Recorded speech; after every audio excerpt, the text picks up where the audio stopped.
আমরা প্রায়ই সুস্থ থাকার জন্য অনেক দামি খাবারের পেছনে ছুটি, অথচ আমাদের হাতের নাগালে থাকা এই সাধারণ লাল শাকটি আসলে কি জানেন কি?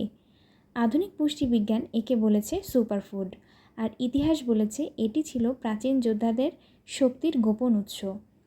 আজকের এই ভিডিওতে লাল শাক নিয়ে এমন কিছু তথ্য জানাবো যা জানলে আজ থেকে আপনার ডায়েট চার্টে এই শাকের গুরুত্ব বদলে যাবে। লাল শাকের ইংরেজি নাম অ্যামারান্থ। গ্রিক ভাষায় এর অর্থ হলো যে ফুল কখনো ম্লান হয় না।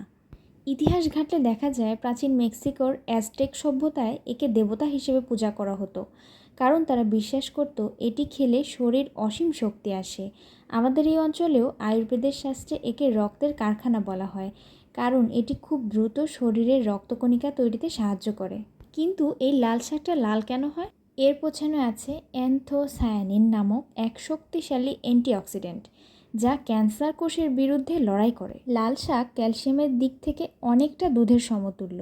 যাদের রাতে ঘুম কম হয় বা চোখের জ্যোতি নিয়ে চিন্তিত, তাদের জন্য লাল শাক প্রাকৃতিক ঔষধের মতো কাজ করে। এটি আপনার ত্বকের উজ্জ্বলতা বাড়িয়ে অকাল বার্ধক্য রোধ করতেও দারুণ কার্যকরী। উৎপাদনের দিক থেকেও এটি পৃথিবীর অন্যতম সহজ চাষযোগ্য সবজি। মাত্র 25 থেকে 30 দিনের মধ্যে এটি খাওয়ার উপযোগী হয়ে ওঠে।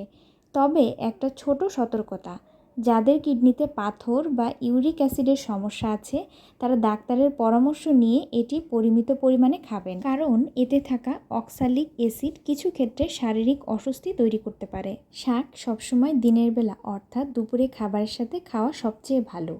দুপুরে খাবারের সময় আমাদের হজম শক্তি বা মেটাবলিজম সবচেয়ে বেশি সক্রিয় থাকে।